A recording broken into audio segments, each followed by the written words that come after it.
Alors, bonjour à tous, bienvenue. On va laisser le temps aux personnes qui se joignent à nous de se connecter. Donc, bienvenue à cette séance d'information sur les chantiers majeurs dans les quartiers de Vieux-Limoilou et de Mézeray.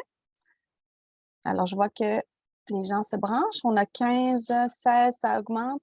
On a diffusé des invitations dans toutes les boîtes aux lettres là, des quartiers concernés. Donc, ce matin, c'est la séance pour les commerçants. Donc, je vois que les gens sont en train de se brancher encore. Bonjour, bienvenue.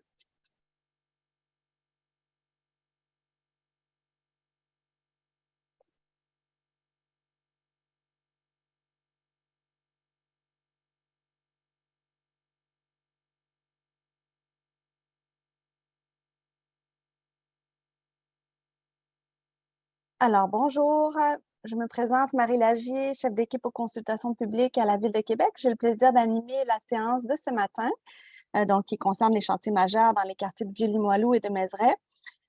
Donc, c'est une séance qui était destinée aux commerçants, mais elle est publique, donc c'est possible aussi qu'on ait des citoyens qui assistent. Euh, donc, les objectifs d'aujourd'hui, c'est de vous présenter les travaux à venir dans vos quartiers. On va pouvoir aussi répondre à vos questions, entendre vos préoccupations et puis notamment répondre aux questions en lien avec les mesures d'atténuation. Je vous présente les personnes qui m'accompagnent.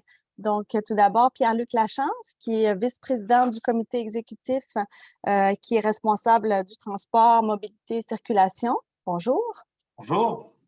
Également, nous avons M. Claude Villeneuve, qui est conseiller municipal du district de Mézeray-Lairet. Bonjour, M. Villeneuve. Et nous avons aussi Jackie Smith, qui est conseillère municipale du district de Limoilou. Bonjour tout le monde. Bonjour. Alors, avant de vous présenter les autres intervenants, je vais céder la parole à M. Lachance pour un mot de bienvenue. Merci beaucoup, Marie. Merci à tous et à toutes d'être présents en si grand nombre ce matin. Une grande présentation que vous allez voir et je tiens à souligner la présence des collègues Claude Villeneuve et Jackie Smith parce que c'est dans leur secteur beaucoup qu'il y aura des interventions cette année. On a plusieurs interventions en termes de sécurité routière, en termes de mobilité active, en termes de travaux qui s'en viennent pour la préparation du chantier du tramway. Vous allez voir, plusieurs experts se relayeront pour vous présenter le tout. Et on est là aussi pour répondre à l'ensemble de vos questions. Il y a tous les professionnels autour de la table, je crois, pour être capable de prendre vos questions. Donc, à la fin de la présentation, je vous invite à rester parmi nous et de bien poser le tout pour qu'on puisse vous donner le maximum d'informations. Et je vous souhaite une bonne présentation à toutes et à tous. Merci, M. Lachance. Je vous informe également que la séance de ce matin est enregistrée, donc on diffusera l'enregistrement vidéo ainsi que la présentation PowerPoint. On va la verser sur le site Internet de la Ville dans les prochains jours si vous souhaitez la revisionner. Alors, je vous présente les personnes qui vont vous présenter le contenu d'aujourd'hui. Donc, M. Benoît Mimeau, chef de tronçon au bureau de projet du tramway, donc qui va vous présenter les travaux préparatoires du tramway. Bonjour. Bonjour tout le monde. Véronique Sanson, qui est conseillère en planification du transport, donc qui va vous parler du réaménagement de la 8e rue, 8e avenue. Bonjour. Bonjour. Également, nous avons Jean-François Otis, qui est conseiller en développement économique au service du développement économique et des grands projets, qui va nous parler de tout le volet soutien aux commerçants. Bonjour. Bonjour. Et nous avons Marc Desrivières, qui est directeur du service du transport et de la mobilité intelligente. Bonjour. Bonjour. Également, Martine Turgeon, conseillère à la planification des services au RTC, au réseau de transport de la capitale. Bonjour. Et finalement, Annie Dufour, qui est chef d'équipe aux communications au bureau de projet du tramway pour tout ce qui est communication en relation avec la communauté. Bonjour. Alors, je suis accompagnée ce matin de ma collègue Anne Pelletier qui va m'assister pour l'animation lors de la période de questions. Et nous avons aussi des collègues là, des communications pour gérer là, les questions et réponses par écrit s'il y en a. Donc, ce matin, on va utiliser le bouton Q&R, mais on vous invite à attendre la fin de la présentation avant de poser vos questions, car il est possible là, que vous trouviez réponse à plusieurs de vos questions là, lors de la présentation. Donc, on a une présentation à vous faire d'environ 40 minutes, 45 minutes. Donc, ensuite, il y aura une période des questions. On vise terminer autour de 11 heures pour les gens qui ont un agenda chargé. Si vous devez quitter avant la fin, ben, comme je vous dis, la séance est enregistrée, donc vous pourrez revisionner là, par la suite. Alors, voilà. Donc, sans plus attendre, j'invite Benoît Mimoux à faire le partage d'écran pour la présentation. Merci beaucoup. Donc, rebonjour tout le monde. Merci d'être présent aujourd'hui pour la présentation. Donc, je vous partage la présentation. Juste un instant.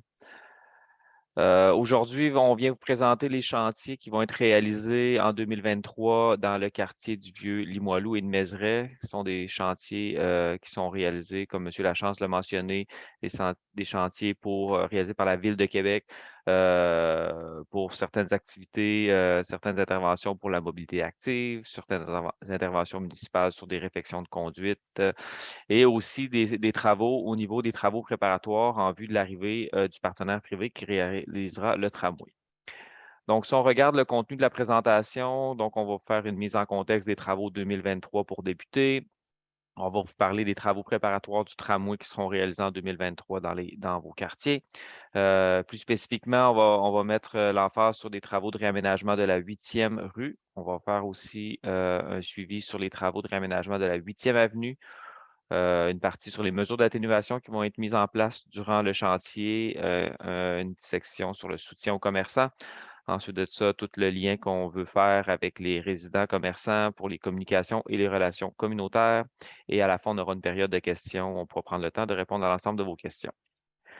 Donc, mise en contexte, là, dans les quartiers du Limoilou et Mézeray en 2023, on a divisé en deux grandes catégories de travaux. Une première catégorie qui est vraiment les travaux qui sont faits là, pour les travaux préparatoires du tramway. Deux chantiers majeurs qui sont faits. C'est surtout un chantier qui est au niveau des réseaux techniques urbains, donc la réfection des réseaux techniques urbains qui vont débuter. Toujours dans l'objectif de fiabiliser la plateforme du tramway et de repositionner les réseaux techniques urbains sur des rues en dehors de l'axe du tramway. Et on a aussi des travaux qui sont en lien avec le déplacement d'une conduite d'aqueduc sur la 4e avenue, sur le boulevard des Capucins. Donc, on va pouvoir vous montrer là, un peu plus loin sur une carte à quoi va ressembler là, la localisation précise de ces travaux. Donc, l'autre catégorie, c'est d'autres travaux qui sont réalisés, notamment pour bonifier le réseau cyclable, effectuer la construction d'une conduite de vapeur et aussi, on a des travaux sur des réfections de différentes autres infrastructures municipales. Au niveau des travaux préparatoires du tramway, donc, on vous fait juste une petite mise en contexte du tramway globalement. Donc, la colonne vertébrale du réseau du transport en commun qui s'en vient, qui va traverser 13 quartiers. Donc, les quartiers du Vieux-Limoilou et les quartiers de Mézeray sont situés dans la partie est du tracé. On va retrouver 29 stations, dont 5 pôles d'échange, et le tracé a une longueur de 19,3 km. Des distances entre les stations, une moyenne de distance de 690 mètres. Si on regarde plus précisément l'insertion du tramway dans les deux quartiers, donc il y avait des objectifs d'insertion du tramway à cet endroit-là qui étaient vraiment de faire une insertion qui était de façon harmonieuse là, avec les quartiers traversés. On voulait vraiment s'assurer de l'accessibilité de tous les usagers, là, que ce soit là, du réseau cyclable, les piétons, les cyclistes, les automobiles. Donc, il y avait vraiment cette optique-là. On voulait assurer une bonne intermodalité de l'ensemble des usagers et il y avait toujours là, l'objectif de bonifier la canopée du quartier. Donc, dans le quartier, c'est une diapositive qui a déjà été présentée là, dans le cadre des dernières présentations publiques. Donc, on considérait qu'il y avait deux types de milieux traversés dans les quartiers. Un milieu qui est plus urbain, dense et plus contraint, qui est la partie en jaune. Et il y a des parties qui sont plus, on considère comme un milieu urbain en consolidation, donc qui sont les parties en bleu. Donc, on veut vraiment assurer la qualité de vie du milieu, donc dans les endroits où c'est plus contraint, accompagner la hausse significative de la pratique de la marche et du vélo dans ces quartiers, respecter l'identité du quartier qui était très importante. Et dans la partie où on est plus en consolidation, ben, il y avait vraiment de soutenir la planification urbaine et l'accessibilité des secteurs. Donc, on participe là, l'insertion du tramway a participé à l'élaboration des visions autant de la première avenue que des quartiers de la Canardière. Donc, ça fait partie des réflexions qu'on a eues lors de la mise en place du tramway. Donc, on a aussi assuré une connectivité et de la fonctionnalité du réseau routier. Donc, c'était très important de continuer cette connectivité et on voulait assurer là, une sécurité les modes de transport actifs là, tout au long du tracé. Donc, juste quelques images par la suite pour vous montrer à quoi, excusez-moi, ça allait un peu plus vite que prévu. Quelques images pour vous montrer, juste un instant, je vais juste reprendre. Donc, de l'insertion du tramway. Donc, on se retrouve actuellement là, à la station 3e Avenue, qui a vraiment un potentiel de requalification urbaine par l'insertion du tramway, par des acquisitions qui seront faites dans le cadre du projet. Donc, il y aura une requalification urbaine possible. Donc, on va devoir réfléchir à ça. Et par les visions d'aménagement de la première avenue, ben, ça va être des choses qui vont être prises en considération. Donc, on avait toujours la volonté de créer un nouvel espace public là, qui marque la porte d'entrée ou la 3e avenue. Donc, la station est vraiment située à l'intersection de la 3e avenue et de la 4e rue. Donc, il y a un potentiel d'unification des deux points de convergence naturelle. On constate là, que c'est vraiment à cet endroit-là qui est un peu le lieu de convergence du quartier. Et on vient créer aussi un lien entre le parc linéaire de la rivière Saint-Charles et la 3e avenue en bonifiant là, les liens entre ces deux axes. Donc, au niveau, si on se déplace un peu plus loin, à quoi va ressembler l'insertion du tramway? Donc, on se retrouve actuellement ici sur le chemin de la Canardière. Il faut s'imaginer qu'on est un peu à voile d'oiseau au-dessus de la voie ferrée du CN et on regarde vers l'ouest. Donc, on a vraiment, et à gauche que vous retrouvez sur l'image, c'est le boulevard des Capucins. Donc, si on regarde cette insertion-là, ben, on a vraiment considéré un espace public là, en lien avec le cégep et la station du tramway et les services de restauration qu'on retrouve dans le secteur. Donc, les stations du tramway à cet endroit-ci, l'intégration avec le milieu de restauration qui est plus près et on retrouve là, un peu plus à droite sur l'image le cégep. Donc, on venait créer là, une identité au rythme des places qu'on retrouve dans le quartier du Vieux-Limoilou. Donc, on a la place Limouloise qu'on retrouve plus à proximité de la 3e avenue, la place Sylvain-Lelièvre à proximité de la 4e avenue. Et on retrouve là maintenant, on va retrouver maintenant une nouvelle place au niveau là, du cégep. Donc, il est important aussi d'implanter une zone de connexion intermodale. Donc, on sait les liens qu'on a avec les pistes cyclables dans le secteur, autant la piste cyclable qui se retrouve sur la 8e avenue. On a aussi toute la zone de connexion avec le système Métrobus du RTC et le tramway, donc qui sont sur le boulevard des Capucins. Donc, en créant aussi là, un endroit pour avoir des abris à vélo, là, on voit sur l'image que c'est une station autobus, mais qui vient intégrer aussi des supports à vélo protégés en bordure de Capucin. Donc, on est à la fin là, du quartier du Vieux-Limoilou, vraiment à la limite du Vieux-Limoilou et de Mézeray. Donc, on retrouve le viaduc du CN qui va devoir être refait dans le cadre de la construction du tramway. Donc, on voulait profiter de cette réflexion-là du viaduc pour créer vraiment un élément repère dans le paysage en venant bonifier là, la qualité visuelle par des aménagements architecturaux sur le viaduc. Donc, on a une signature distincte là, de cet ouvrage d'art-là qui va même aussi avoir une mise en lumière qui sera faite là, pour avoir un effet de jour comme de nuit. Donc, c'est vraiment une insertion dans le tissu urbain de l'ouvrage d'art pour assurer là, une meilleure liaison entre les quartiers du Vieux-Limoilou et de Mézeray. C'est vraiment le point de convergence. On constate ici qu'on ne voit pas le tramway. C'est une simulation qui est faite là, avec une situation automobile, mais il faut s'imaginer que le tramway se retrouverait du côté gauche de l'image là, pour se rendre là, vers l'ouest ou l'est. Là, mais la vue qu'on a, ben, on regarde vers l'est. Donc, vous voyez, de part et d'autre aussi, il y a une bonification qui est faite du lien piéton et cyclable là, par des élargissements de trottoirs au niveau là, de part et d'autre de la chaussée pour assurer vraiment une sécurité de ces usagers-là. Donc, on est maintenant à la station Bardy, donc réfection aussi de tout l'espace public à proximité de l'église Saint-Pascal, donc bonification des espaces publics et pour assurer une attractivité au cœur du quartier.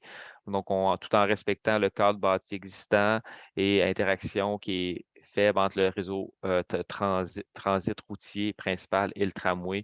Donc, il y a toute une reconfiguration qui est faite des voies de circulation pour permettre cette meilleure intégration-là qu'on a déjà présentée là, dans le cadre des présentations de l'insertion du tramway.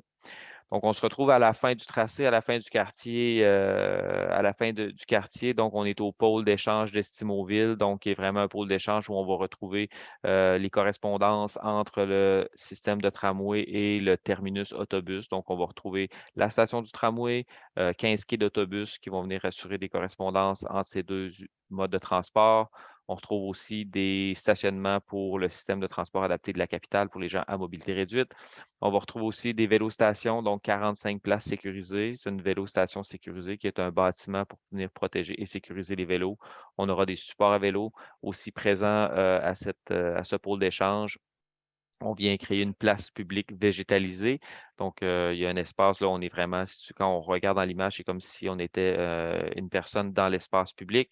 Et il va rester quand même un potentiel de développement immobilier sur le résidu de terrain qui sera laissé à la fin de la construction du pôle d'échange. Donc, au niveau des travaux préparatoires, il y a du tramway, il y a différents objectifs qui sont visés. On a des objectifs de maintenir les services municipaux, donc des travaux qui sont utiles à maintenir les services municipaux avant le début de construction du tramway. On veut profiter immédiatement de bonifier la canopée. Donc, on sait que le tramway peut nécessiter certains abattages d'arbres. Donc, on en profite immédiatement pour venir bonifier la canopée lorsque c'est possible. On veut faciliter les déplacements, donc on veut s'assurer que les routes qui sont utilisées de détour, par exemple, lors de la construction du tramway soient adéquates et qu'il n'y a pas d'interventions qui sont à faire en même temps que la construction du tramway pour faciliter les voies de détour. Et ça nous permet aussi de contrôler l'échéancier de réalisation. Là, ça vient minimiser les risques. On vient déjà construire là, des infrastructures qui vont permettre d'accélérer la construction du tramway par le partenaire privé. Donc, différents types d'interventions qu'on a à faire. On peut faire des interventions au niveau des réseaux techniques urbains donc, et des réseaux municipaux, Aqueduc-Égout, donc qui est une des premières interventions. On peut faire des mesures d'atténuation pour la circulation, réménagement de rue, du pavage. On peut repaver certaines rues pour s'assurer de ne pas avoir à intervenir plus tard. On a le gestionnaire artériel qui peut être mis à jour aussi par différentes interventions. On peut faire des travaux sur des ouvrages d'art, comme on l'a pu voir tout à l'heure. Le viaduc du CN fait partie des travaux préparatoires qui seront faits dans le cadre du tramway. Et préparation de site, on peut avoir de l'archéologie, des forages géotechniques, de la décontamination. On peut déplacer des œuvres d'art qui seraient potentiellement en conflit avec la construction. Et on a toute la question de la foresterie urbaine, transplantation des nouvelles plantations, protection des arbres existants. Donc, si on regarde la carte ici des chantiers qu'on a à réaliser dans le cadre de l'année 2023 dans le quartier du Vieux-Limoilou et de Mézeray, donc les différents chiffres identifiés sur la carte, là, les différentes interventions. Première intervention, cette carte-là représente là, les chiffres en couleur représentent vraiment des interventions qui seront faites dans le cadre des travaux préparatoires du tramway. Donc, on retrouve là au point 1 les travaux de Capucin et de la 4e avenue, les travaux qui seront surtout réalisés sur la 4e avenue, les rues, quelques rues dans le sud du Vieux-Limoilou pour revenir rejoindre le boulevard des Capucins où il y aura certaines interventions sur le boulevard des Capucins à même le chantier 2023, mais ça ne sera pas sur l'ensemble du boulevard des Capucins que ça sera réalisé. Donc, on a aussi des travaux d'RTU, les points 2, 3, 4 et 5 sont des travaux d'RTU, réseau technique urbain, qu'on va avoir à réaliser, qui vont se décaler dans le temps, comme vous pouvez voir sur l'image à la droite de l'image. Les premiers travaux qui débuteront, ce seront les travaux en RTU dans le secteur du Vieux-Limoilou, dans le secteur du Cégep de Limoilou à l'intersection de Capucin et de Canardière, qui vont s'étendre jusqu'au boulevard Montmorency, là, du côté est de la voie ferrée du CN, à l'intersection Canardière. On en a aussi qui vont être faits en partie sur la 3e avenue et sur la 5e rue, des travaux aussi qui vont être faits dans le secteur de la 18e rue et Henri Bourassa, et d'autres travaux un peu plus là, vers l'est au niveau des rues Bruno et Niverville. On a aussi au point 6 une intervention archéologique qui va être faite. C'est une intervention qui est faite, qui ne sera pas faite dans la chaussée, qui va être faite sur un terrain qui est en processus d'acquisition par la ville. Donc, qui va pouvoir être réalisé lorsque les transactions seront faites entre les propriétaires privés et la Ville de Québec pour pouvoir réaliser cet inventaire archéologique. On aura aussi, au niveau du point 7, dans le cadre des travaux de reconstruction du viaduc du CN. Il y a une intervention à faire pour relocaliser un bâtiment du CN, donc à proximité du parc Conway, qui vont débuter là, vers la fin de l'année 2023, qui n'a pas nécessairement d'impact au niveau des voies de circulation, mais c'est une intervention quand même qui doit être faite au niveau des travaux préparatoires du tramway.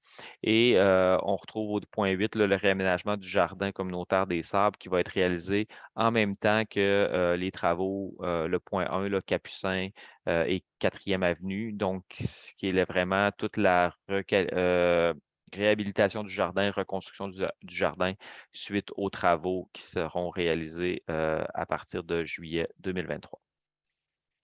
Si on regarde les autres chantiers qui sont hors travaux préparatoires du tramway, mais qui sont des travaux qui seront réalisés par la Ville. Donc, on parle de la réfection de la 8e rue avec le passage Anderson, on va vous parler un peu plus tard. On a aussi la piste cyclable sur la 8e avenue. On a des travaux de conduite de vapeur sur le boulevard des Capucins et le chemin de la Canardière et Montmorency. Et on a aussi des travaux qui vont débuter au niveau de la reconstruction du viaduc de la 18e rue.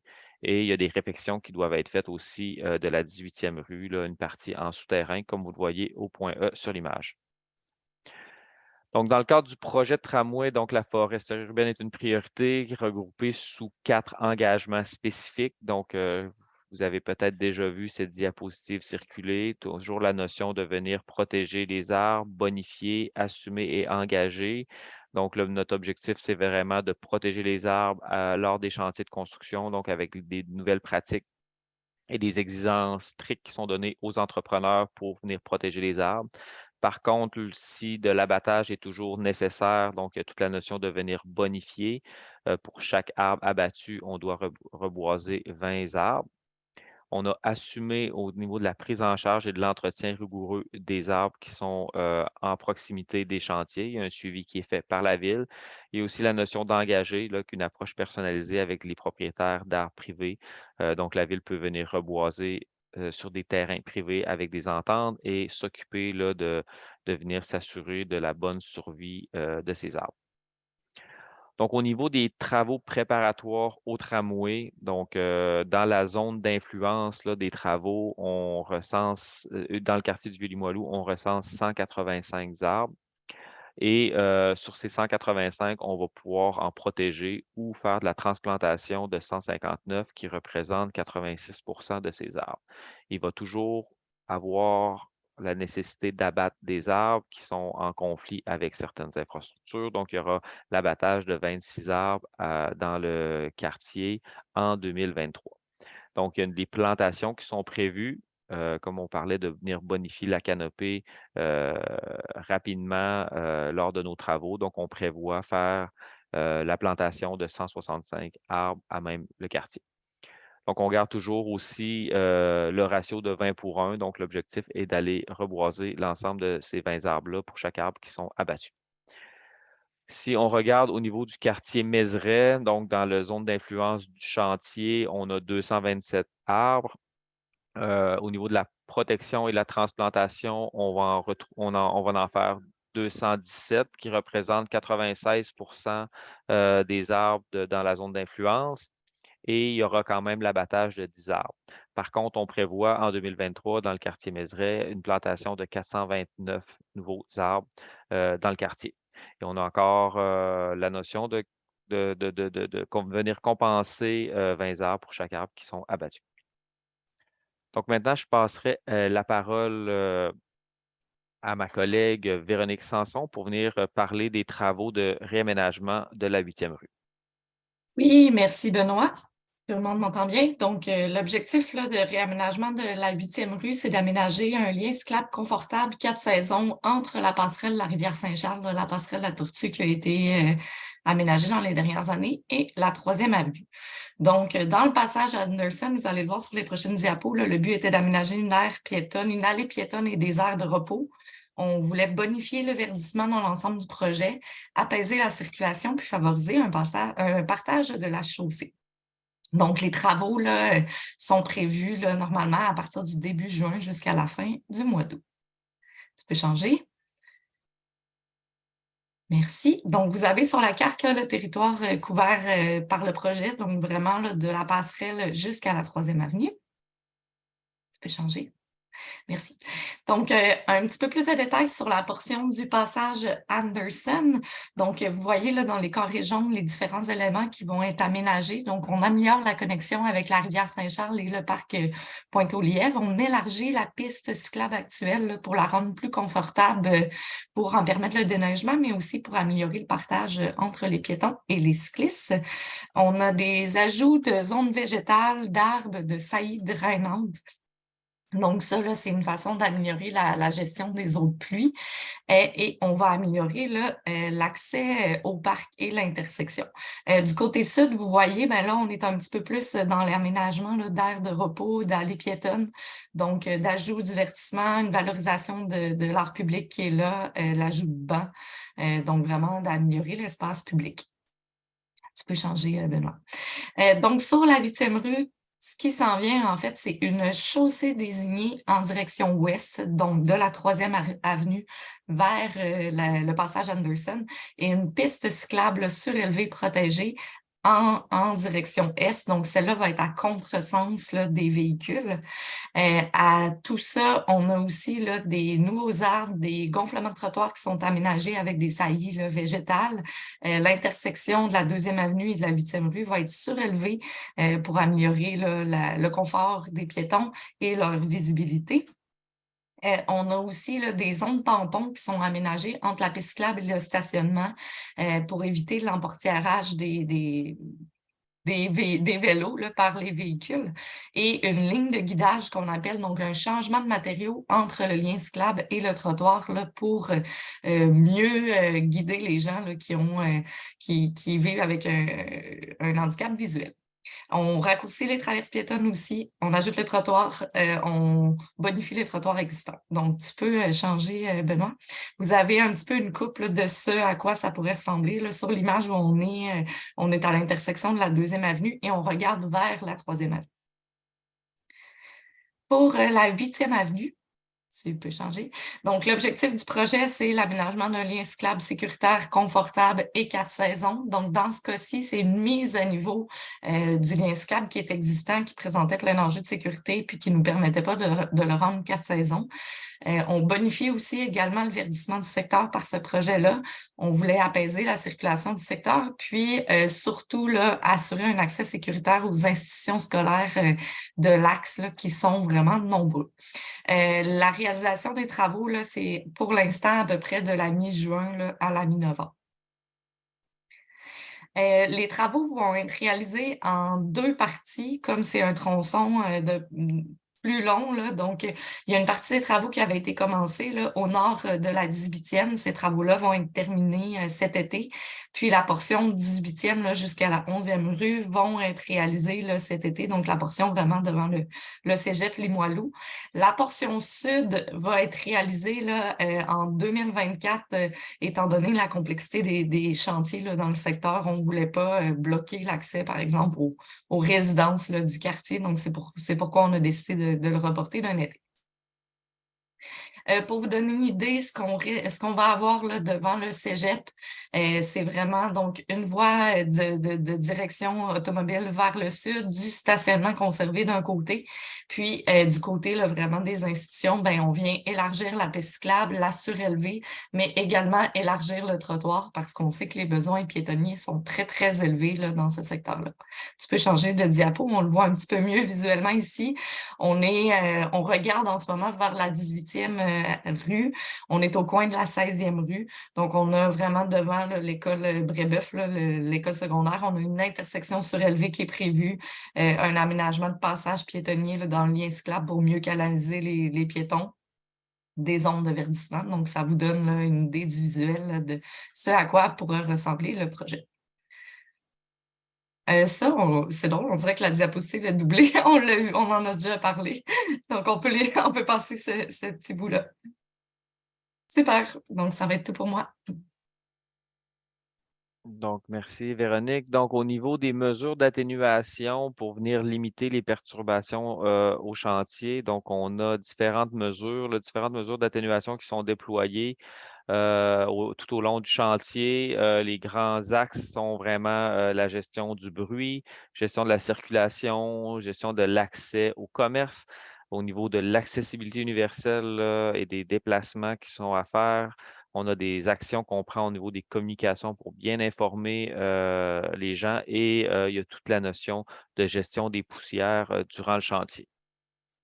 Si on regarde au niveau des mesures d'atténuation qui concernent le bruit, donc on impose là, aux différents entrepreneurs qui auront à travailler sur les différents chantiers l'imposition d'utiliser les alarmes de recul à large bande. Qui est un système qui n'est pas le son standard d'un camion. Donc, c'est un son qui est plus réduit à venir réduit vraiment au véhicule et aux gens qui sont autour. Et c'est un son qui porte beaucoup moins loin. Donc, ça vient vraiment améliorer le bruit que ça pourrait causer dans différents quartiers, le son de la machinerie. On parle aussi d'imposer des amortisseurs pour le claquement des panneaux bennes.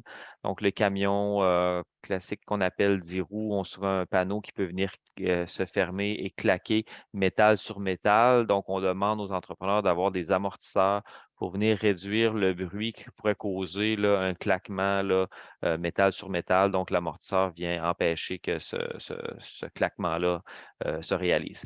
On parle aussi de mise en place de caissons ou d'enceintes acoustiques s'il y a des équipements qui sont installés sur une plus longue période, là, comme une génératrice ou un compresseur qui aurait à fonctionner. Donc, on demande que cet équipement-là soit muni d'un caisson ou d'une enceinte acoustique. Donc, pour la poussière, on parle là, de venir faire de la compaction, une stabilisation rapide des surfaces qui sont dénudées là, pour éviter qu'en période, par exemple, de sécheresse et de vent, que la poussière se promène un peu partout dans les quartiers. Donc, je vais maintenant passer la parole à mon collègue, M. Marc Desrivières, pour parler de la mobilité et de la circulation dans le quartier. Merci, Benoît. Alors, on a un grand défi ensemble cet été. 17 chantiers qui doivent être réalisés, 5 événements spéciaux qui seront tenus dans le quartier et la mise en place de la rue piétonne sur la 3e avenue, donc, comme on connaît depuis quelques années. Donc, dans un contexte comme celui-là, chaque projet, même chaque phase d'un projet fait l'objet d'une stratégie de gestion de la mobilité. Et dans le cadre de la réflexion, qu'est-ce qu'on fait? On va se questionner sur la façon de réaliser le projet, mais aussi sur le moment où on le réalise au cours de la saison. On va prendre en considération la mobilité entre les quartiers et la mobilité dans le quartier. Et la mobilité entre les quartiers est importante dans Limoilou parce que la voie ferrée vient créer une barrière et il n'y a que Canardière, 18e rue et 22e rue qui permettent de passer de l'est à l'ouest. On va également prendre en considération évidemment les caractéristiques d'aménagement du quartier. On va examiner tous les composantes de mobilité, donc les voitures, les piétons, les vélos, le stationnement, le transport en commun, les livraisons, les véhicules d'urgence. C'est important aussi, là, compte tenu de la localisation de la caserne de pompiers, mais aussi la présence de la voie ferrée Des besoins spécifiques. Pensons entre autres accès aux hôpitaux, hein, de part et d'autre de la voie ferrée. On a l'hôpital l'Enfant Jésus, on a l'hôpital Saint-François d'Assise. Il y a une interdépendance dans plusieurs activités entre les deux centres hospitaliers. Donc, ça a un impact, c'est un élément de mobilité qu'on doit intégrer dans notre réflexion. Également, tout l'aspect, je dirais, des événements spéciaux qui vont se tenir dans le quartier. Ça nous amène à mettre en place des mesures d'atténuation sur le site du projet, mais souvent même en périphérie du projet. Ça permet une grande coordination avec les partenaires et les donneurs d'ouvrage. Et quand je parle des partenaires, c'est autant les partenaires internes que les partenaires externes, nos collègues du service de police, les gens du réseau de transport de la capitale, mais également tous les gens là, qui sont associés à la réalisation des projets. Et ça amène aussi la mise en place d'une communication en continu avec les collègues, entre autres, du service de l'interaction citoyenne. On a à notre, je dirais, là, à notre disposition là, deux outils qui sont fort importants. D'abord, une application informatique que la Ville a acquis l'an dernier qui permet de faire une vision spatio-temporelle des entraves. Donc, on peut découper semaine après semaine les entraves. Ça permet d'assurer une meilleure coordination entre elles, mais aussi avec les partenaires. Ça permet aussi un meilleur suivi des conditions qui sont imposées aux entrepreneurs et ça facilite le partage de l'information avec les policiers et les agents de stationnement. Mais l'autre élément qui est fort important aussi, c'est que la Ville s'est dotée d'un cadre réglementaire qui va s'appliquer à compter de l'été dans Limoilou et qui va obliger toute personne ou toute entreprise qui veut occuper l'emprise publique à détenir un permis. Donc, ça va nous permettre de connaître ce qui est les occupations de chaussée. Et à partir de là, une fois qu'on les connaît, c'est d'informer les personnes, les entreprises qui font une occupation de chaussée, bien, les conditions qui doivent être maintenues pour assurer une mobilité optimale dans le quartier. Page suivante. Alors, on va découper un petit peu, si on veut, là, les impacts dans deux blocs. D'abord, pensons aux axes majeurs de mobilité du quartier. Là, j'ai en tête 22e rue, 18e rue, 1er avenue, Capucin, Canardière. Donc, quels que soient les travaux qui sont réalisés, l'objectif, c'est toujours de maintenir un minimum d'une voie de circulation par direction. Par contre, compte tenu de la nature de certains travaux qu'on va faire, on aura 5 projets de fermeture complète qu'on doit coordonner entre elles et qui sont pour des durées variables. On a d'abord des travaux de réseau technique et urbain. Donc, ça, c'est Bell, Hydro, entre autres, qu'on doit faire sur le chemin de la Canardière, en gros, là, entre des Capucins et Bergemont. Au moment où ces travaux-là vont se faire, évidemment, le chemin de la Canardière va devoir être fermé parce qu'on doit traverser le chemin de la Canardière de part et d'autre. Ça, c'est des travaux qui vont s'effectuer là en juillet et en août. Également, la poursuite de ce chantier-là sur le boulevard des Capucins, là, dans la partie nord du boulevard, va aussi impliquer une fermeture des Capucins à ce moment-là, plus du côté du mois de septembre. Il y a également un projet important d'égout aqueduc, là, on va le voir tout à l'heure, qui se fait sur la 4e rue et la 4e avenue. Et il va y avoir une amorce de ce projet-là qui va se faire à l'automne sur le boulevard des Capucins, dans le secteur de la caserne de pompiers, qui va impliquer évidemment à ce moment-là aussi la fermeture du boulevard des Capucins. La Ville également a la première phase du projet de réaménagement de la 18e rue, essentiellement là, entre la 1re et la 3e avenue, où on intervient en souterrain là, pour retravailler les infrastructures et ça va nous amener à faire une intervention de surface également. Il y aura en 2024 là, la fin de l'intervention de surface entre la 3e avenue et la 8e avenue, mais pour les fins des des entraves cette année, là, on a jugé que ce n'était pas opportun de réaliser ce tronçon-là cette année. Et finalement, il y a et ça, là, en passant là, du côté des infrastructures souterraines, c'est des fermetures qui vont se faire à l'automne comme tel. Et on a le Canadien national qui devrait entreprendre dès l'été la reconstruction du pont ferroviaire de la 18e rue, qui va impliquer à 2 moments au cours de l'été la fermeture de la 18e rue pour une période d'environ 4 jours dans chaque cas, donc du vendredi au lundi, pour permettre, entre autres, la démolition du pont existant. Et évidemment, en intervenant sur ces grands axes de mobilité du secteur, ça va nécessiter des ajustements au parcours du RTC. Et ça, Mme Turgeon vous entretiendra là-dessus dans quelques instants. Maintenant, sur les rues plus résidentielles, plus locales, vous voyez là qu'il y a un nombre important de projets aussi. Et ce que vous devez retenir, c'est que tous ces travaux-là ne se font pas nécessairement de façon simultanée. Hein? On a des projets d'utilité publique dans la partie de Mézeray, entre autres, là, sur Niverville. On a des interventions à faire en RTU sur Henri Bourassa, sur la 18e rue. Il y a également le projet de la voie cyclable de la 8e avenue, des projets d'utilité publique sur le boulevard Montmorency, sur l'avenue industrielle, pardon. On a aussi, dans le cadre de la stratégie en sécurité routière et des cheminements scolaires, des interventions à faire sur la 13e rue. On a le projet d'aménagement de la voie cyclable de la 8e rue qu'on vous a présenté tout à l'heure. Et Bell Canada a une intervention à faire sur la 3e avenue dans le secteur de la 5e rue aussi, là, qui aura certains impacts.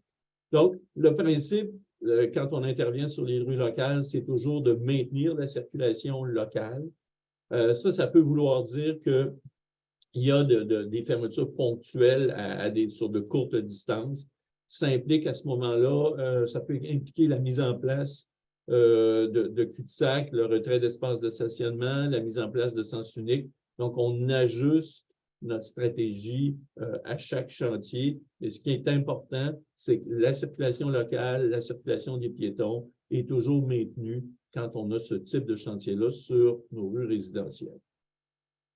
Page suivante. Je termine en revenant un peu plus globalement. Il y a plusieurs mesures qui sont utilisées pour accompagner les chantiers, mais pour aussi assurer la mobilité et la sécurité des déplacements dans le quartier. Tout l'aspect de la coordination et de du séquençage des travaux est très, très, très important. Hein. Les équipes ont tenu un lac et l'épaule important il y a quelques semaines, justement, pour s'assurer qu'on a un séquencement optimal pour limiter les impacts pour les gens qui demeurent dans le quartier, les gens qui doivent aller faire des achats dans le quartier. Évidemment, selon les besoins, on va utiliser des signaleurs, on va utiliser des policiers dans les zones qui sont plus problématiques. Et il y a un suivi en temps réel également qui est fait par le Centre de gestion de la mobilité intelligente qui, à l'aide des caméras, des équipements de systèmes de transport intelligents comme le gestionnaire artériel, les panneaux messages variables, permet de faire un suivi, mais également d'assurer une bonne coordination avec les partenaires et au besoin de venir faire des ajustements aux stratégies qui sont déployées toujours dans un souci d'assurer la meilleure mobilité possible et de réduire les inconvénients. Alors, je passe maintenant la parole à Mme Turgeon qui va vous entretenir là, sur les ajustements au service du RTC durant les travaux. Bonjour, donc on va regarder ensemble qu'est-ce qui va se passer avec les services du RTC. Donc tout d'abord, ce qu'on voit à l'écran, c'est dans le secteur des Capucins et de la Canardière. Donc on peut voir en pointillé le parcours, par exemple, entre autres Métrobus qui passe sur Capucins-Canardière, devra être détourné parce qu'on ne sera pas en mesure de circuler sur le tronçon. Donc le détour qui va être privilégié, ça va être de prendre Dufresne-Montmorency et Henri Bourassa. À ce moment-là, les arrêts de report privilégiés seront ce qu'on voit en orange, 2808 et 2771. C'est des arrêts qui vont être définis comme accessibles pour les personnes à mobilité réduite. Ça représente une distance de marche avec les arrêts réguliers d'environ 8 à 9 minutes. On parle d'environ 650 à 700 mètres. La norme, habituellement, entre deux arrêts métrobus, c'est d'environ 500 mètres. Donc là, on est un petit peu supérieur à la norme habituelle. Et si on regarde le parcours 19 en bleu qui a comme destination le Cégep Limoilou, donc pour sa part, là, les arrêts de départ et de fin seront 17,04 et 20,98. Donc on parle environ de 4 à 5 minutes de marche, donc 350 à 400 mètres pour cette destination-là. Et on peut voir les autres parcours qui sont touchés. Donc, à la prochaine acétate, on voit la 18e rue. Donc, pour ce qui est de la 18e rue, il va y avoir également, on va maintenir le service autant que possible. Par contre, rapidement, ce ne sera pas possible de toujours circuler sur la 18e rue. Donc, on va devoir faire un détour. Le détour qui sera privilégié, ça va être de prendre 1er avenue, 22e rue et Henri Bourassa. Donc, tout dépendant des parcours avec certaines nuances de ce que je viens de vous dire. Les arrêts de report ne pourront pas être définis comme accessibles pour les personnes à mobilité réduite et on parle d'environ 4 à 5 minutes de marche pour rejoindre la 18e rue, donc à peu près 350 à 400 mètres pour les parcours que vous voyez sur les cartes. Merci.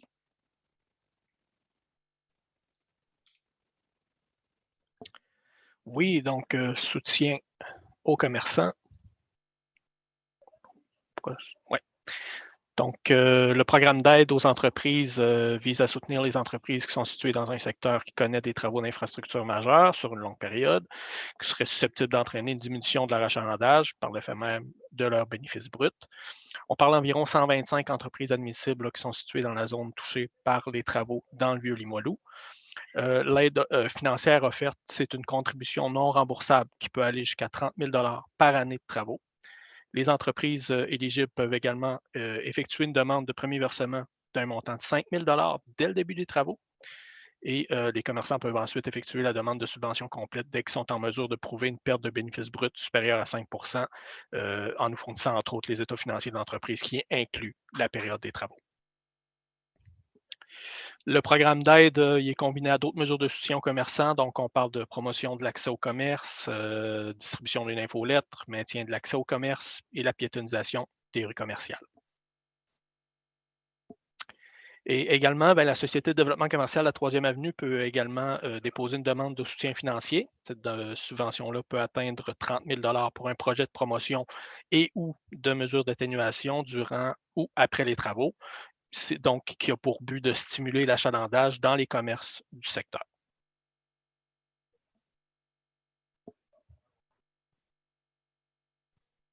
Merci Jean-François. Donc, pour la portion communication et relations avec la communauté, bien entendu, nous allons déployer de multiples actions de communication là, pour bien vous informer, pour être à votre écoute, pour recueillir vos besoins également.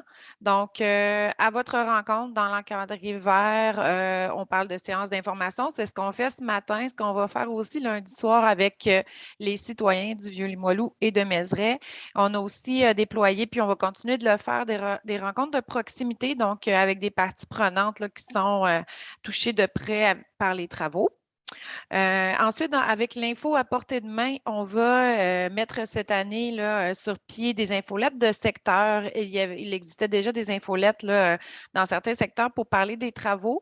Cette année, on va jumeler le tout avec les infolettes de secteur du tramway. Donc, je vais vous mettre le lien également dans la portion discussion pour que vous puissiez déjà vous abonner. Elles seront déployées au cours des prochaines semaines. Donc, oui, on parlera de particularités locales des secteurs en lien avec le tramway, mais également des travaux en cours, que ce soit les travaux préparatoires au tramway, les futurs travaux de construction éventuellement, mais également tous les travaux villes qu'on vous a présentés ce matin. On va continuer la distribution porte-à-porte. Donc, au cours des prochaines semaines, là, vous recevrez un dépliant, entre autres, qui viendra positionner l'ensemble des travaux qu'on vous a présentés ce matin. Et au fil du temps, vous recevrez des avis de travaux plus précis quand on aura des détails plus fins sur la durée des travaux, sur les dates précises, sur les entraves qui seront causées par ces travaux-là. On va également nourrir le web, nos sites web dans la section Grand Chantier, la section Citoyens et Travaux aussi du site web du tramway et les différents réseaux sociaux là, que la Ville a à sa disposition. Bien entendu, la ligne 3.1 reste aussi disponible pour toutes vos questions. On garde le lien, donc c'est-à-dire qu'on déploiera cette année encore là, des agents sur le terrain, une brigade mobile info-chantier, donc des gens qui sont liés à l'interaction citoyenne et qui ont une bonne connaissance du terrain. Ils se promèneront souvent pour justement aller saisir les différents enjeux qui pourraient survenir pour répondre à vos questions également et seront disponibles également via la ligne 3.1. Et sur les sites, en fait, de travaux, nous allons continuer de procéder à de l'affichage. Donc, de l'affichage que ce soit pour montrer qu'est-ce qui s'en vient, qu'est-ce qui est en cours, mais également là, pour assurer l'ouverture des commerces, par exemple. Donc, ici, on répète un petit peu là, la portion info à portée de main. On détaille, poursuivre l'avancement des travaux. Tout sera concentré cette année sur la page Grand Chantier du site web de la Ville. Donc, les détails des travaux des différents secteurs, les abonnements pour l'infolette et les communiqués, les entraves à la circulation, etc. Donc, ce site-là contiendra vraiment toutes les informations essentielles pour vous tenir au fait de ce qui se passe là, pendant l'été et l'automne également. En ce qui concerne le service à la clientèle, un peu plus de détails sur les agents info-chantier. Donc, on assure des suivis personnalisés avec les commerçants et les institutions. Donc, en ce qui concerne la livraison, l'accès aux débarcadères, la signalisation, etc.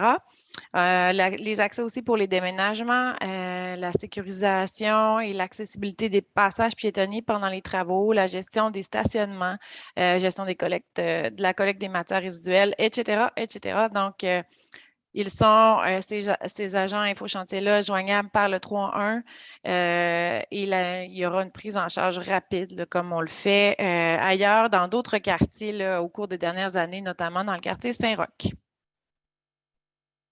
Nous sommes maintenant rendus à la période de questions. Donc, Marie, je te recède la parole.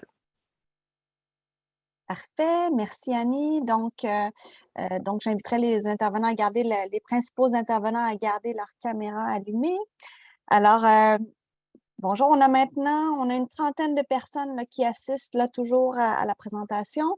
Donc, je rappelle que la présentation va être disponible sur le site Internet de la Ville et puis également, on va verser l'enregistrement là, si jamais il y a des gens qui doivent quitter avant la fin.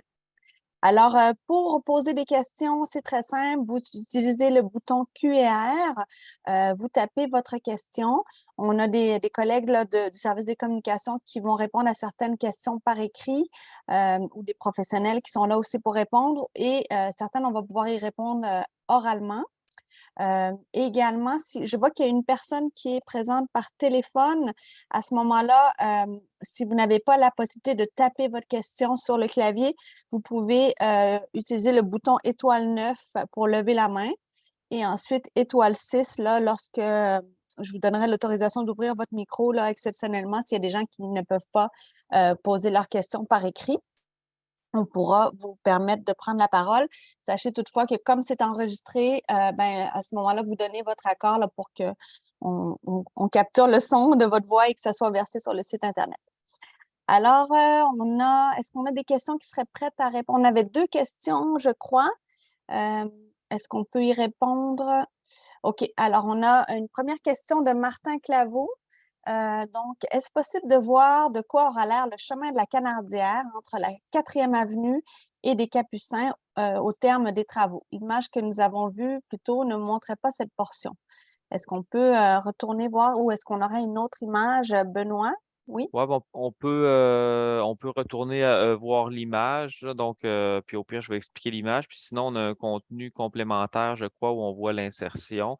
C'est sûr que l'image qui vous est présentée ne représente pas ne représente pas tout l'axe de Canardière, là, mais je vais essayer d'aller vous expliquer dans quelques instants, lorsque je vais retrouver la diapositive, à quoi va ressembler l'axe de Canardière. Donc ici, on voit, bon, vous parlez entre Capucin et la 4e avenue. Donc la 4e avenue, on la voit. On ne la voit pas à l'écran, Benoît. Là, si tu peux faire le partage excusez-moi. d'écran. Oui, s'il te plaît.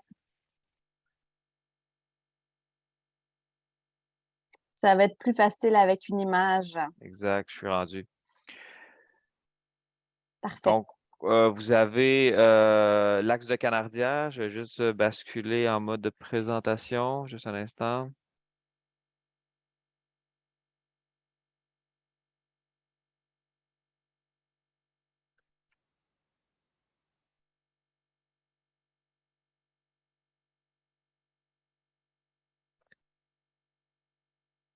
On va y Parfait. arriver, juste un instant.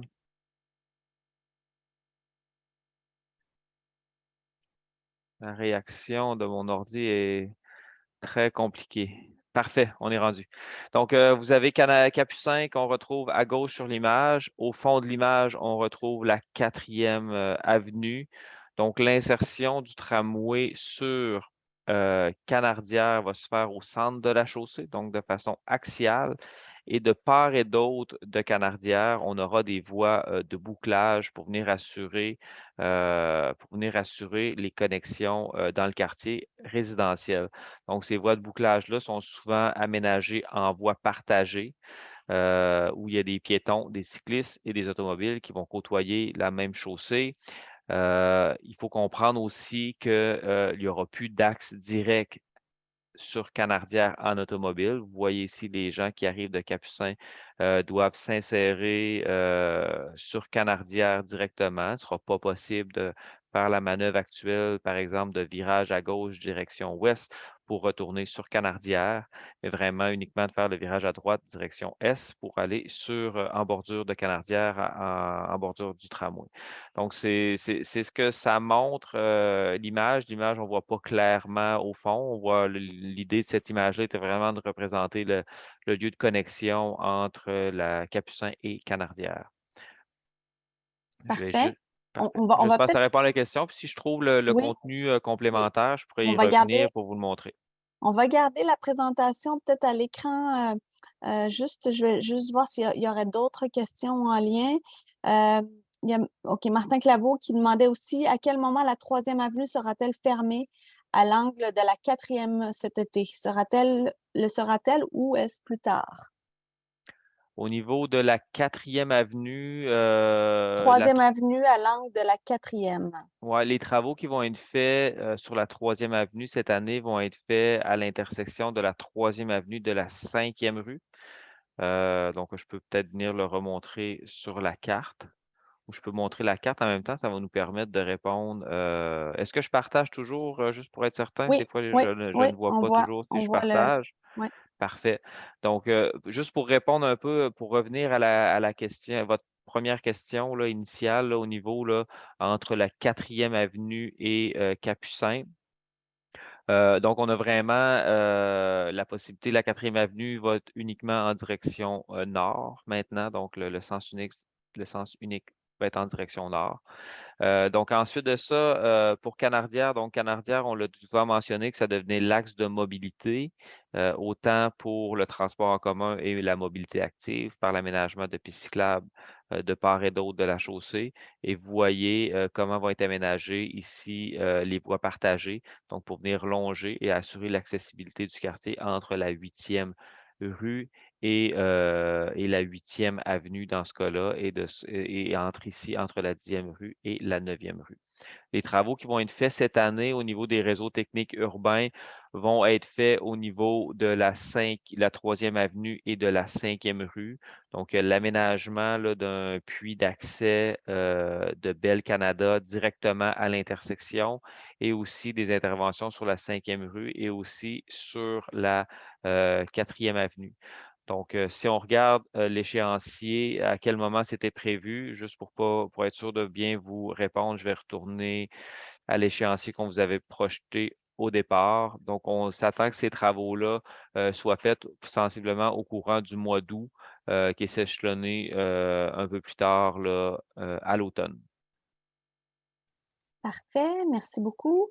Donc, je vais prendre une autre question, puis ensuite, je vais demander à ma collègue Anne là, si elle peut prendre la suite. Donc, on a aussi une question, je crois, qui est plus pour... non, OK, je l'ai. De Mme Colette Harvey. Non, celle-là, on va y répondre par écrit. Je poursuis. Une question plus pour M. Desrivières au niveau de la circulation. Question de David Breton-Saint-Jean. C'est un secteur de la ville où, à mon avis, la circulation est fluide en ce moment avec 2 axes autoroutiers à proximité. Est-ce que le projet démontre une amélioration de la fluidité localement et globalement? Hypothèse. Donc, il voudrait avoir des hypothèses et des résultats. Donc là, je comprends que vous parlez du projet de tramway. Donc, pas nécessairement tous les travaux, là. Est-ce que M. Desrivières, vous pouvez intervenir? Je comprends la question de M. Breton-Saint-Jean comme étant une fois le tramway implanté. Alors évidemment, on a vu là, l'image que Benoît nous montrait tout à l'heure sur le changement important qui va se produire sur le chemin de la Canardière. Bien évidemment, ça amène évidemment là, des gens à circuler un peu plus sur l'autoroute, mais ça amène aussi une augmentation des débits de circulation sur la première avenue, mais particulièrement sur la 18e rue. Pourquoi la 18e rue? Parce que, je vous disais tout à l'heure, contrairement à d'autres quartiers, la voie ferrée vient faire obstacle, vient séparer Mézeray du vieux Limoilou. Et les gens plusieurs personnes là, qui avaient l'habitude de circuler par Canardière vont dorénavant circuler par la 18e rue et la première avenue. Alors, il n'y a pas d'augmentation générale des débits dans le quartier, il y a un déplacement des véhicules, mais ça va demeurer encore des conditions de circulation qui sont acceptables, qui vont permettre le déplacement des véhicules d'urgence, mais également vont permettre, entre autres, sur la 18e rue au RTC, de maintenir le Métrobus 802 là, avec des paramètres d'opération très acceptables. Parfait. Merci, M. Desrivières. J'en profite pour dire aux gens qui se posent la question, là, l'image en arrière de vous, là, c'est simplement la salle du gestionnaire artériel là, du service du transport là, qui permet de gérer justement la circulation voilà, par les ingénieurs en transport. Merci beaucoup. Donc, juste, j'ai vu aussi que M. Breton-Saint-Jean, vous aviez levé la main, mais là, comme je vois que vous êtes capable de poser vos questions par écrit, je vous invite vraiment à privilégier le bouton QR pour poser vos questions parce qu'on a quand même pas mal de questions qui rentrent. Donc, ça nous permet d'être plus efficace et de traiter le plus grand nombre de questions. Et puis, d'ailleurs, les gens à qui on répond par écrit, et même oralement, là, normalement, une fois qu'on a répondu à votre question, ça s'affiche là, publiquement pour tout le monde. Donc, vous pouvez consulter les réponses dans l'outil QR. Alors, Anne, est-ce que tu pourrais lire nos prochaines questions? Oui, alors j'ai M. Jean-Sébastien, qui est le conjoint d'une commerçante sur la rue Canardière. Alors, il va lui poser une question qui tient à cœur, mais il voulait quand même faire il remercie beaucoup pour la présentation, pour la pertinence et tout. Cependant, là, il déplore le fait que la présentation soit lors de la journée, puisque sa conjointe, qui est commerçante, travaille durant le jour. Alors, il trouve que la plage horaire est très mal choisie. Voici sa question, puis on pourra répondre aussi pour les possibilités là, pour sa conjointe d'écouter à nouveau la présentation ou de se joindre à nous le 17 en soirée. Alors, ce sera quand même possible de le faire. Alors, voici sa question. Son commerce a 4 ou 5 espaces de stationnement accessibles par la rue Canardière. Ils ne sont pas sur la rue, mais sur le terrain du commerce. Elle travaille près de la station Bardy. Elle aimerait savoir si ces stationnements seront toujours disponibles et accessibles une fois les travaux complétés. Alors, on est plus dans le oui, vrai. Merci Anne. Juste pour l'horaire, pour la séance de ce matin, c'est très difficile de trouver une plage horaire qui convient à tous les commerçants parce que selon le type de commerce, il y en a qui préfèrent tôt le matin, d'autres plus tard en après-midi selon s'ils sont restaurateurs ou si c'est un commerce de vente Voilà. Donc, juste vous dire, c'est très important, la séance du 17 qui est pour le public, elle est publique aussi pour les commerçants qui voudraient y assister. Donc, si madame souhaite y assister lundi prochain, il n'y a pas de problème, là, vous pourrez y assister et poser vos questions également. Alors, voilà, pour le stationnement, c'était Benoît ou c'est, je sais plus qui. Je peux amorcer une Oui, vas-y. réponse, puis peut-être M. Desrivières pourrait compléter, là, mais c'est comme difficile à répondre là, actuellement, étant donné qu'on ne sait pas. Il faudrait connaître l'endroit exact du commerce pour voir c'est quoi l'impact de l'insertion du tramway. Moi, j'inviterais la commerçante à contacter là, le bureau de projet pour qu'on puisse le regarder ensemble. Là, exactement c'est quel commerce, quelle case de stationnement qui parle, puis on va être en mesure de répondre c'est quoi les contraintes qui peuvent être causées, s'il y a des cases de stationnement impactées, on va être en mesure de le répondre. Mais je pense qu'aujourd'hui, c'est trop précis pour être en mesure, qu'on soit en mesure de donner une réponse là, sur cette notion-là. Parfait. Donc, à ce moment-là, on vous invite à communiquer avec le 311 pour pouvoir donner vos coordonnées. Puis, à ce moment-là, quelqu'un de l'équipe prendra contact avec vous. C'est bon? Alors, on continue, Anne. Oui, on a M. David de Breton-Saint-Jean. Alors, quelle est la coupe typique? Sur les images présentées, on constate que c'est une fermeture complète d'une rue aux voitures et utiliser des sens uniques. Prendre note que je suis en faveur généralement de la mobilité active. Alors, j'imagine que la coupe typique, on parle probablement de Canardière parce que c'est ce qui est affiché. Et il voulait aussi savoir, en sous-question, quel est l'impact économique de cette reconstruction? Personnellement, j'ai de la difficulté à comprendre bien la question. Quelle est la coupe typique? Sur les images présentées, on constate que c'est une fermeture complète des rues aux Alors, voitures. Est-ce que c'est pendant les travaux ou c'est pendant l'insertion du tramway? Donc, peut-être ça pourrait nous aider à. je pense qu'on fait référence à l'image qu'on voit justement à l'écran. OK. Donc, sur l'image, on voit le tramway à gauche, puis on voit à droite là, une piste cyclable et des piétons. Donc, j'imagine que M. Breton-Saint-Jean se demande, il se questionne sur le fait que cette rue-là semble une rue sans voiture. Oui, exactement. Ben, si je peux peut-être réexpliquer comment va fonctionner. Donc, il n'y a plus d'accès, il n'y a plus de traverses qui vont se faire entre Capucin et la 11e rue. Les seuls véhicules qui vont pouvoir utiliser cet axe-là seront les véhicules d'urgence qui pourraient arriver de la caserne de pompiers qu'on retrouve un peu plus bas sur Capucin. Donc, comme je l'expliquais, on vient créer une espèce de place publique à l'intersection. Donc, on vient bonifier vraiment ici tout l'espace des aménagements qu'on va pouvoir retrouver pour les commerces qui sont à proximité, réaménagement de l'espace vert et de la station d'autobus du RTC.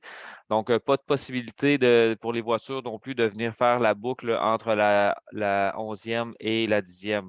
Donc, c'est vraiment un axe mobilité active. On parle les vélos qui vont pouvoir circuler et les piétons. À partir de la 10e, ben, ça va être possible uniquement aux voitures de venir faire une voie de bouclage, utiliser la 10e, longer Canardière et pour venir rejoindre de mémoire la 9e. Et ça va être la même chose aussi pour les voitures qu'on va retrouver du côté sud de Canardière, ben, utiliser les voies de bouclage. Donc, l'objectif est vraiment d'assurer l'accessibilité des quartiers pour les résidents, éviter la circulation de transit dans le quartier. Donc, c'est cette façon-là que l'axe de la Canardière est réfléchi pour donner accessibilité là, à l'ensemble du quartier. Donc, j'espère que je réponds bien à la question là, si on Alors, parlait vraiment spécifiquement de l'image. juste pour bien clarifier, là, en arrière de la station qu'on voit à l'écran, là, juste un petit peu en arrière du tramway, là, il y a une station sur la droite. En arrière de ça, on Ouais, comprend que là, à partir de là, les voitures vont pouvoir à nouveau circuler.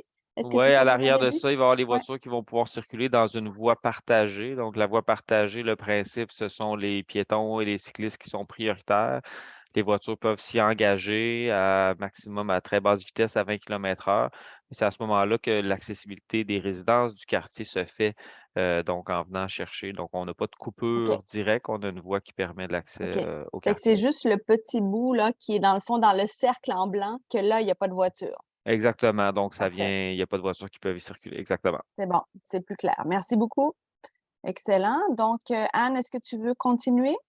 Oui, je vais juste terminer avec M. Breton Saint-Jean qui demandait l'impact économique de cette reconstruction. Ouais, c'est assez large comme Oui, question. Ce qu'on est capable de mentionner, c'est que, tu sais, on vient créer pour les commerces là, à cette intersection-là, on vient bonifier l'espace public. Donc, on voit la possibilité d'aménager possiblement vraiment terrasse là ou directement sur un endroit sans circulation automobile. Donc, on pense qu'il y a une bonification pour l'offre commerciale dans ce secteur-là pour le confort des usagers. Donc, c'est ce qu'on peut répondre là, sur la question économique là, de l'aménagement. merci. À toi, Marie. Parfait, merci. OK. Donc, ensuite, on avait une question de Colette Harvey. On avait répondu par écrit, mais là, elle a une autre question. Je n'ai pas eu la réponse pour les travaux possibles dans la ruelle. Il y a 2 entrées d'une ruelle sur la 5e rue allant vers la 4e rue, entre 3e avenue et 3e, entre la 3e avenue et puis là, OK, on n'a pas la 2e, en tout cas. Aurez-vous des travaux à faire dans cette ruelle, par exemple, enfouissement de fil ou autre? Donc, je ne suis pas sûre de bien cerner de quelle ruelle il est question. Est-ce que, Benoît, tu es capable d'identifier la ruelle? Je crois que oui. Donc, ça serait les ruelles là, des oiseaux de passage, je crois, qui sont situées entre la 4e rue et la 5e rue. Il y a des travaux en réseau technique urbain qui vont être faits directement sur la 5e rue, qui n'affecteront pas nécessairement les ruelles, à l'exception peut-être des travaux qui créent des entraves là, sur une période restreinte. Sur cette ruelle-là, il y a des travaux qui vont être faits, mais qui ne sont pas planifiés en 2023. Je pense que ça avait déjà été communiqué à cette ruelle. Il y avait une traverse là, de massif d'Hydro-Québec qui doit être fait sous la 4e rue pour revenir rejoindre la ruelle qui est située du côté est. Entre la 4e rue et la 5e rue. Donc, c'est assez restreint comme travaux, là. Il y avait un enfouissement de fil qui va sortir pour revenir rejoindre un poteau situé dans la ruelle. Donc, il y a une servitude qui est nécessaire à cet endroit-là, mais tous les propriétaires impactés par ces travaux-là spécifiquement vont être contactés, mais ce ne sont pas des travaux en 2023. Ça avait déjà été aussi vérifié avec les représentants de cette ruelle-là si leurs travaux projetés de réaménagement avaient un impact. Les travaux du tramway avaient un impact, puis la réponse avait été négative, donc on n'avait pas d'impact sur le projet de requalification de leur ruelle. OK, parfait. Merci beaucoup. Donc, ensuite, on avait une question de Claude Turgeon. Est-ce qu'il sera pareil entre le boulevard Henri Bourassa et le terminus Est? Donc, je ne sais pas si c'est en lien avec... peut-être préciser votre question, M. Turgeon. Est-ce que vous mentionnez, est-ce que c'est en lien avec peut-être la partie rue partagée? Oui, je crois que ça doit être ça. Je pense qu'ils doivent parler de l'insertion du tramway. Ça ne sera pas exactement comme ça. On retrouve là entre Henri Bourassa et le pôle d'échange d'Estimauville aussi, surtout entre Henri Bourassa et Bardy, aussi des sections de voies partagées avec des voies de bouclage qui viennent rejoindre le quartier. Ça avait déjà été présenté dans les rencontres là, spécifiques à l'insertion du tramway. Il y en aura d'autres là, rencontres, là, juste pour rassurer les gens. On aura d'autres rencontres avec le tramway pour venir réexpliquer l'ensemble des travaux, l'ensemble de l'insertion précise. Là. On a fait une rencontre là, en juin dernier qui est venu faire l'état de situation. On s'est engagé à revenir rencontrer pour l'expliquer à nouveau. Et par contre, là, ben, plus on s'en va vers l'est, plus on va se rejoindre là, quand on sera sur le boulevard Sainte-Anne, ben là, on aura un principe d'insertion plus standard avec voie de circulation de part et d'autre et l'insertion du tramway au milieu. Donc, j'espère que je réponds bien à la question, mais assurez-vous, là, donc aujourd'hui, on est surtout là pour parler des travaux en 2023, mais au niveau de l'insertion du tramway et des impacts que ça peut avoir sur la circulation, il y aura des rencontres qui seront faites à nouveau là, pour bien vous expliquer comment tout ça va fonctionner. OK, parfait. J'en profite pour demander à la personne à M. Jean-Sébastien, qui parlait au nom de sa conjointe, si c'est possible de nous identifier le nom du commerce donc de votre conjointe. Donc, vous pouvez nous l'écrire là, dans le QR, puis on va vous répondre en privé. Là. Ça nous aiderait là, à prendre contact avec elle là, pour voir la question des stationnements. Également, donc, il y avait une question de Martin Claveau, mais je pense qu'on y avait répondu là, pour savoir à quel moment la 3e avenue sera fermée, cet été ou plus tard. Donc, je pense que c'était réglé ça. OK, parfait. Donc, ensuite, on a une question de Bertrand Lemoine. Serait-il possible de voir l'aménagement du tramway sur la Canardière entre le Cégep et Henri Bourassa? J'aimerais connaître l'impact sur l'accès de notre entreprise, autant pour l'accès à la clientèle que pour les livraisons. Donc, c'est le commerce Brasseur sur demande.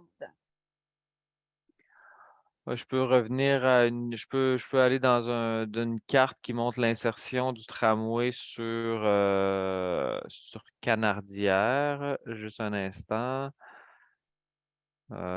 Donc, on a cette carte-là. Assurez-moi que je partage toujours l'image. Oui, on voit. Tout à fait. Parfait.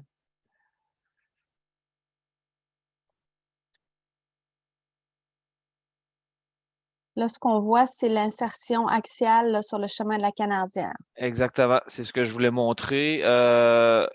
On voit ici l'insertion, là, puis vous me direz là, si je me trompe, là, mais le commerce que vous parlez est sans doute à l'intersection de l'avenue Conway et Canardière. Donc, vous pouvez peut-être nous le préciser si c'est le cas dans le chat. L'insertion du tramway se fait vraiment de façon axiale sur Canardière. On va retrouver les voies de circulation du côté droit. Donc, à droite du tramway ou du côté sud, on aura une voie par direction qui vont longer le tramway pour assurer la connectivité entre Capucin et Henri Bourassa. Par contre, du côté nord, on aura le même principe. Donc, on a de voies de bouclage là, qui sera faite à même le quartier. Donc, on n'aura pas de possibilité de traverser Canardière, mais on aura possibilité d'utiliser Capricieuse et utiliser la bordure de Canardière pour venir rejoindre les rues Bergemont et Conway, toujours dans l'optique d'assurer l'accessibilité du quartier. Donc, c'est avec cette image-là, donc je ne connais pas l'ensemble de vos manœuvres que vous faites là, pour votre commerce, mais en regardant l'image qui est ici, ça devrait répondre à vos questions pour pouvoir comprendre là, de quelle façon votre commerce là, pourrait être affecté ou pouvoir comprendre comment les utilisateurs ou vos livraisons pourraient fonctionner à votre commerce. Parfait. Merci beaucoup. Donc, je vais lire une autre question, puis ensuite, Anne, si tu peux prendre la relève. Donc, une autre question de Martin Claveau. Avez-vous calculé le nombre de stationnements pour les véhicules qui seront éliminés dans le Vieux-Limoilou au terme de ces différents travaux? Est-ce que des alternatives seront proposées aux gens et aux commerçants? Oui, on a évalué. Ce qu'on a constaté là, sur le tracé dans Vieux-Limoilou et Mézeray, on parle du retrait de 470 espaces de stationnement. Des espaces de stationnement qui, à l'occasion, sont à la disposition des résidents, dans d'autres cas, sont à la disposition des commerçants. Quand on regarde le secteur de part et d'autre du tramway, le taux d'occupation des espaces de stationnement est légèrement inférieur à 60%. Donc, il y a une capacité à intégrer les occupants des 470 places perdues vers des espaces existants. Par contre, il y aura probablement des ajustements à la réglementation qui vont devoir être envisagés pour recréer, si on veut, le nouvel équilibre et répondre à l'ensemble des besoins. Et là-dessus, je vous dis, on va préparer dans les prochains mois un plan, si on veut, local de mobilité qui va nous permettre de réfléchir là, sur l'ensemble des enjeux de circulation qui sont susceptibles d'apparaître avec la construction du tramway, mais aussi au moment de la phase d'exploitation du tramway. Donc, les enjeux de circulation, les enjeux de stationnement, les enjeux de déplacement piétonnier, déplacement cyclable, tout ça va être intégré là, dans un plan local et c'est un document ou c'est une réflexion qu'on souhaite faire là, avec les conseils de quartier du secteur, la Société de développement commercial, de façon à ce qu'on ait ensemble une nouvelle façon là, de gérer les déplacements ou de gérer la mobilité dans Vieux-Limoilou et Mézeray. Merci, M. Desrivières. Alors, on poursuit avec une question de M. Pierre-Luc Méthode. Bonjour, y aurait-il un endroit où les véhicules pourront traverser les voies du tramway sur la 4e avenue en direction nord, par exemple? Oui, j'ai projeté la carte là, de l'insertion du tramway sur la 4e avenue. Là, on le voit ici, le tramway qui est en jaune, la 4e avenue qui va être en direction nord. Donc, ça sera possible de prendre la 4e avenue et venir traverser au feu de circulation ici pour continuer sur la 4e avenue direction nord. Merci. On poursuit avec 2 questions de M. Desrochers. Y aura-t-il des travaux d'effectuer sur la 3e rue entre la 4e avenue et la 6e avenue? Je n'ai pas la carte avec moi là, de toutes les petites rues. Je pense qu'on... Marc, On je sais n'en pas a si- pas, on cette n'en a année, pas, on hein? n'en a pas sur. C'est On bon. a des travaux sur la 4e avenue, mais on n'a pas de travaux sur la 3e avenue. Merci. En deuxième question, M. Desrochers voulait savoir quelle bâtisse sera affectée par le terminus au coin de la 3e avenue et de la 4e rue. 3e avenue, 4e rue, là, l'ensemble des bâtiments de l'îlot qui sont situés là, entre la 3e avenue et la 1re avenue seront affectés par l'insertion du tramway. Actuellement, il y a un processus d'acquisition qui est en cours pour l'acquisition des 4 bâtiments qu'on retrouve. On parle de la station-service, du commerce là, Ben Huot, et des 2 bâtiments plus résidentiels et commerciaux qu'on retrouve un petit peu à proximité là, de la 2e avenue. Donc, l'ensemble de ces bâtiments-là, comme on le mentionnait, puis on l'a présenté dans des présentations publiques, ben, il y a une requalification qui doit être réfléchie par l'insertion du tramway et par les terrains qui seront laissés disponibles là, à la fin de la construction. Donc, il y a une requalification du secteur qui va pouvoir être faite. Merci, M. Mimot. Maintenant, on se dirige vers la rue des Sables. Alors, comment la rue des Sables sera affectée par les travaux? Car j'ai 2 bâtiments, un du côté sud et un du côté nord. Et M. Lavoie souhaiterait savoir s'ils seront accessibles pendant les travaux, donc sur la rue des Sables. Je ne sais pas si Matt a la réponse. Sinon, il y a quelqu'un de l'ingénierie qui est présent aussi, Oui. qui pourrait être présent là, de mémoire. Charles est présent sur la ligne ou Christian Lebel. Je ne sais pas si... Alors, est-ce que Charles Gingras ou les gens de l'ingénierie peuvent ouvrir leur caméra? Bonjour, oui, je suis présent, Charles.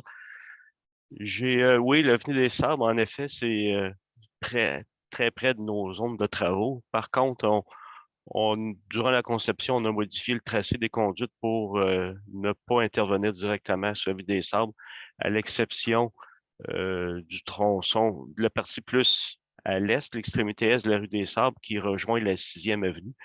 La 6e avenue, on a des travaux sur une courte distance entre l'avenue des Sables et la 1re rue. Par contre, là, les commerces de M. Lavoie, il va y avoir de la circulation là, de véhicules d'entrepreneurs, mais il n'y aura pas d'excavation en tant que telle là, devant le commerce. Merci, merci M. beaucoup. Gingras. C'est Merci. terminé du côté Q&R, Marie. OK, parfait. Merci beaucoup, Anne. Puis au besoin, là, pour M. Lavoie ou les autres commerçants là, qui auraient des inquiétudes, n'hésitez pas à faire le 3-1. Puis à ce moment-là, on a des gens info chantier là, qui pourront communiquer avec vous là, pour répondre à vos questions et à vos préoccupations.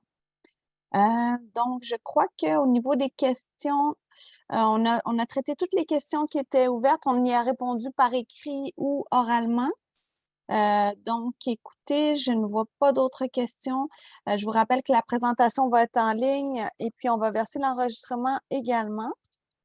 Alors, s'il n'y a pas d'autres questions, on a aussi une séance le 17, lundi prochain, le 17 à 19h Donc, les gens pourront y assister également, là, c'est public. Si tu me le permets, Marie, là, j'ajouterais peut-être une petite note à l'intention des commerçants. Je l'ai écrit aussi dans la discussion, mais sachez que nous entreprendrons là, au cours des prochaines semaines une grande collecte des besoins des commerçants située sur le tracé du tramway, donc sur l'entièreté du tracé, là, le 19,3 km. Vous serez contactés là, pour les gens qui sont directement sur l'axe du tramway dans les rues, certaines rues transversales. L'objectif, c'est d'aller recueillir vos besoins pour être en mesure d'effectuer une analyse complète, fine, précise, qui va nous permettre là, de valider les impacts anticipés et de trouver des solutions là, en vue du grand chantier de construction du tramway. Marie l'a nommé également, là, dans l'intervalle, vous pouvez joindre en tout temps le 3-1 des agents de la brigade InfoChantier vont pouvoir répondre à des questions là, plus précises en lien avec les travaux préparatoires là, qui auront lieu cette année. Sachez qu'on sera là pour vous. Voilà. Parfait. Merci beaucoup, Annie. Alors, je laisserai le mot de la fin à Pierre-Luc Lachance. Et puis ensuite, on va vous dire bonne journée. Allez-y, Monsieur Lachance. Merci, Marie. Merci encore à la présence de Claude Villeneuve et Jackie Smith à cette rencontre. Un travail remarquable, Anne et Marie, au niveau de l'animation, la présentation de grande qualité, réponse de grande qualité de la part de nos professionnels. Comme l'a dit Annie en conclusion, on demeure avec vous cet été par différents moyens. N'hésitez pas à nous contacter. On est là pour travailler à faire que notre ville soit la plus belle, la plus fonctionnelle et la plus agréable possible. Et ça, c'est pour aussi votre bénéfice. Donc, merci de votre attention et de votre présence ce matin. Merci à tous. Alors, bonne journée.